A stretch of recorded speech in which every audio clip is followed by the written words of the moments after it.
Hello all of you, it's the 1940s and this look is what I want to achieve. I want to show you today for how the pin-up days were back then.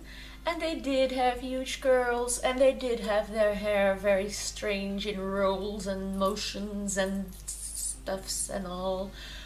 If you want to know how I did this and how you can achieve it too, keep on watching!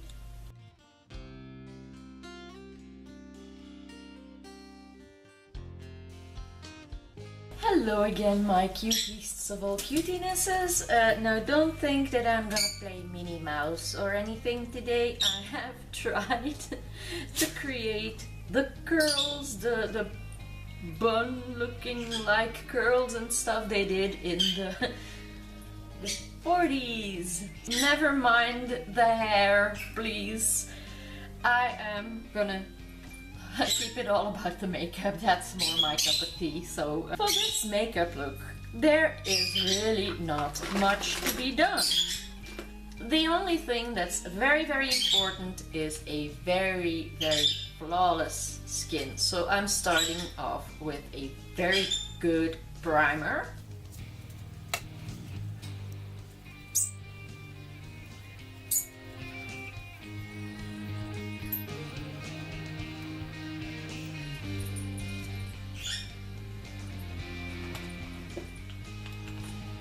And to even exaggerate that effect, I am going to dab on around the area where I already have wrinkles.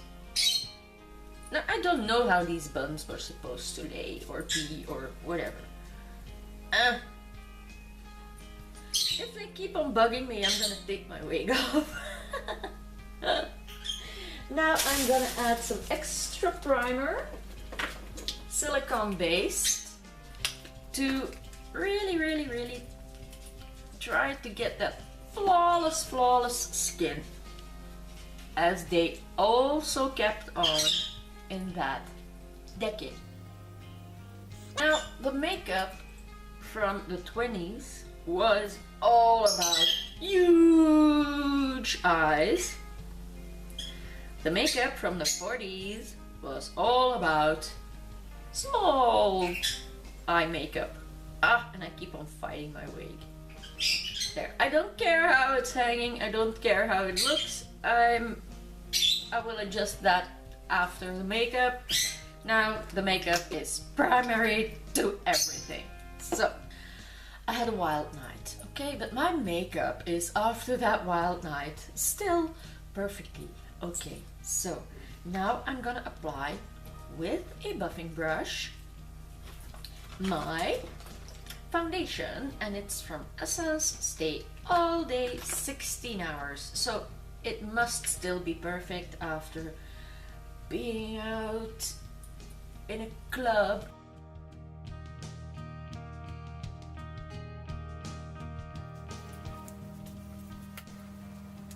So I am buffing in this foundation very well, because it is a little bit too dark actually, but that's not a problem. It was possible that I had a little bit more color than my blonde or redhead friends who I went out with, but the face just needs to be really silky smooth.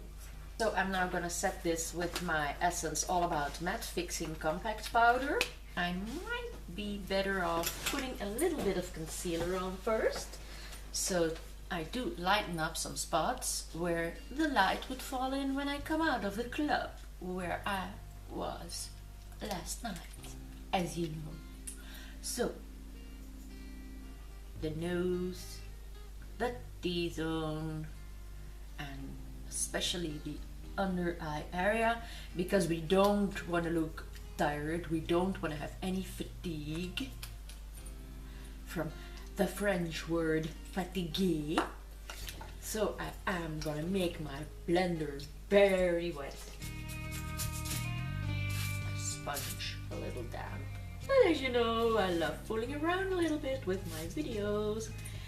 Warming up this water in the sponge with my hand a little bit.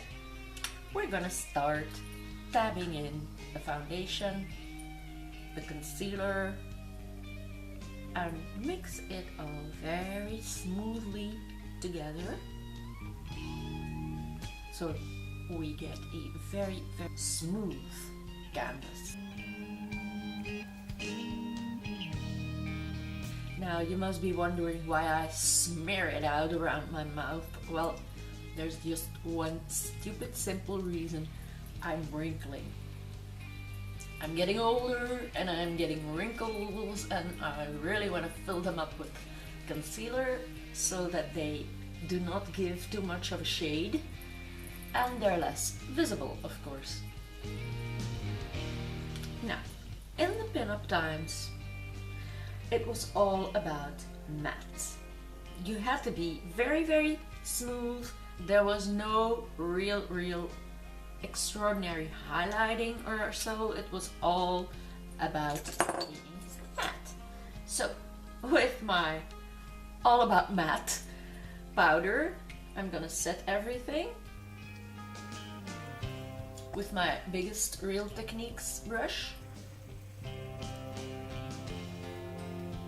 and I hope I will look as gorgeous as I always do. Huh.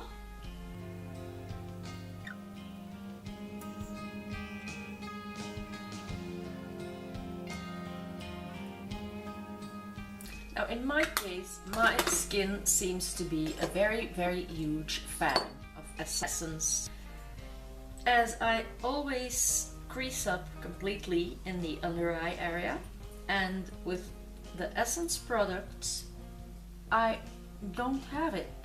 Now, the eyes. I am going to use a brush with some very hard, very, very tempered hairs that are very, very tight and close together. And for starters, I am going to use a very light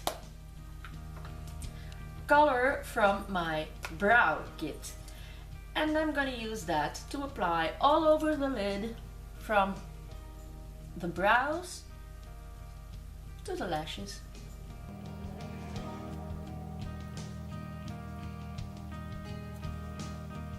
This I am going to use as a base because there were only two colors used in the eyeshadows back then, and that was a white color and a brownish tint. I am going to use my Urban Decay Naked Palette number 2, and I'm going to start off applying the third color named Booty Call. That's this one. That I'm going to apply beneath the brow, to the inner corner,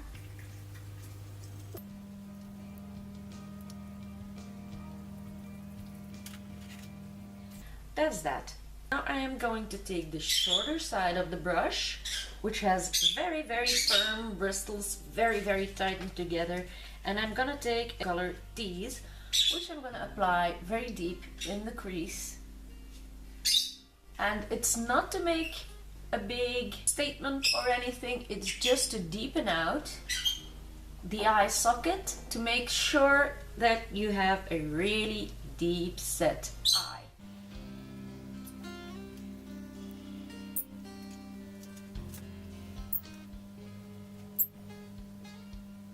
Now what we had in the 20s was a very, very deep set eye with very, very, very huge smoky effect. Well, in the 40s this was all gone.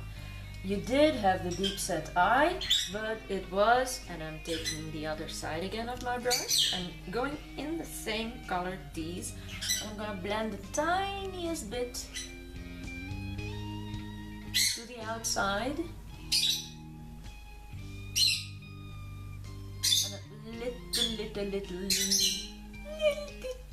Little bitty touch on the outside, just above my lashes. But it all has to be blended very, very well because it's a shade, it's not really a makeup color. So the only thing they actually did was creating shades to make that deeper set eye, and that's all for the eye powder. That's all they did. They didn't do anything more than that. Now, I'm gonna take a flat brush, just a size bigger than normally the angled brushes that I use for my brows, and I'm gonna use YDK color, and I'm gonna start my brows not too wide, but they did go for a more natural, real looking brow. Not the little stripe from the 20s, but they did make it more like a normal brow like we naturally have. But what they did on the outside was create a nice tail, and they went for a real arch. In the 20s everything was thin and rounded. Well, now it's with an arch.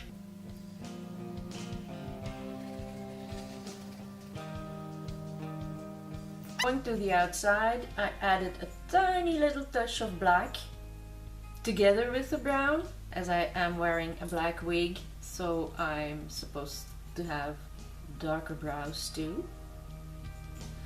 So this arch was kind of new, but very used in the pin-up days, as they called it. And the line underneath was very, very strict. There, the perfect brow for the first time in my life, but now I gotta copy it on the other side, so then I am, as we say, just. That's a word you don't know in English. Na na na na na na. Almost done, you know. It's not much. As I said before, there was not that much work on a pin-up look.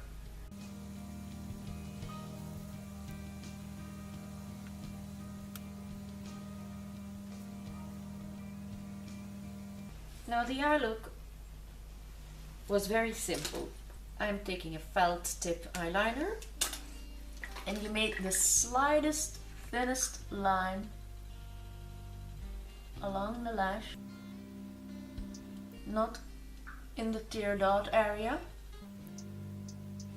with no wing, or just the tiniest little thing you can make.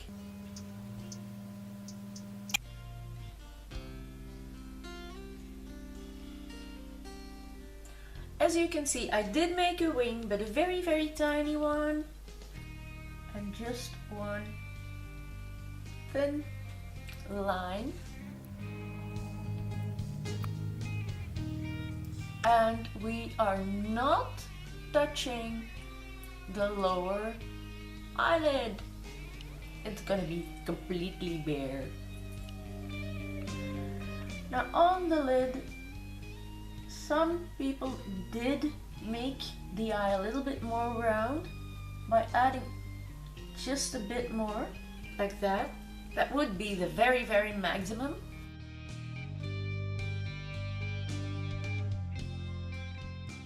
For the eyes, and I must say it's very, very subtle, but very, very beautiful. What they did do was apply big mascara on the top lashes, not touching the lower lashes.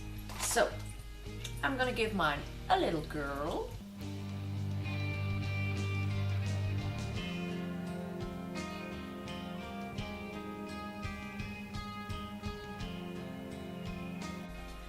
After curling the lashes, I am going to apply my mascara, but it is a preparation for falsies.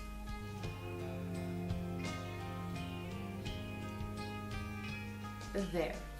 While that's drying, I am going to apply some glue to my lashes. I'm gonna apply these falsies, and I'm gonna take my lash glue from Essence, Lashes to Impress. It's a very, very good lash glue. So now let's get them tacky, and in the meantime I'm gonna apply some blush. They did use nice rosy blushes, and I am gonna use a little less pink, but I'm gonna apply it where they applied it before I'm gonna contour. They did apply their blush very high on the cheekbone and even in the contouring zone below. Some of them really had the apple cheeks, the pin-ups from those days, but some of them just used it actually as contouring. Pin-ups that really wanted to have very, very colored cheeks, they used their lipstick to have the matching color.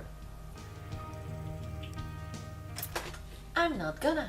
I'm gonna take just my contour brush, my bronze and sculpting from Makeup Academy, and taking the lightest color, I'm making a little contour, but not really to the mouth zone, but more on the outer side, just to give a little bit of dimension on the cheeks. I'm gonna follow my jawline to slender my face a little bit. Of course, a little tiny wipe beneath my lip to make it larger.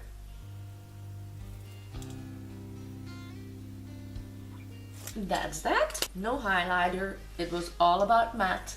I think my lashes are ready to be applied, and there my lashes are applied. All that's left to do are our lips. For the lips, they use a lot of different colors of red. You had red with blue tones, you had more orange ones, and they did not make a huge Cupid's bow.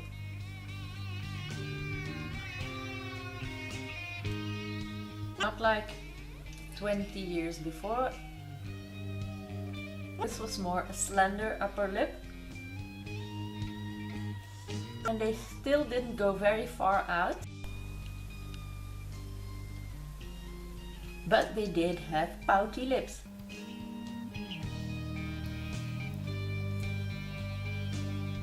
Now, as I've got small and uneven lips, I am gonna outline a tiny little bit.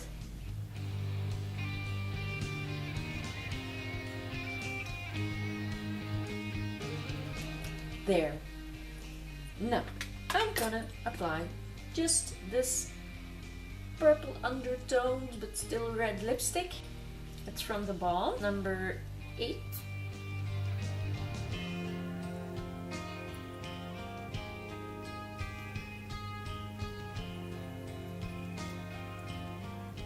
To keep them matte, it's always best to have a lip stain, which to start with, bite on a tissue.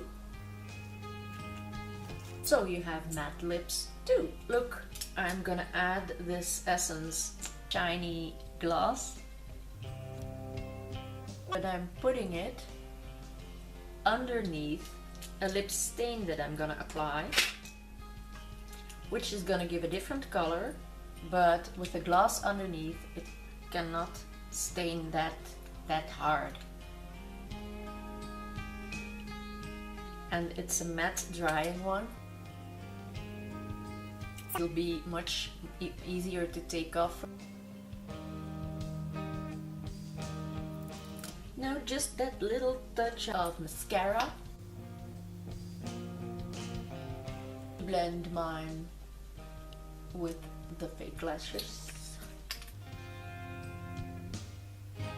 So ladies and gentlemen, I am now proudly presenting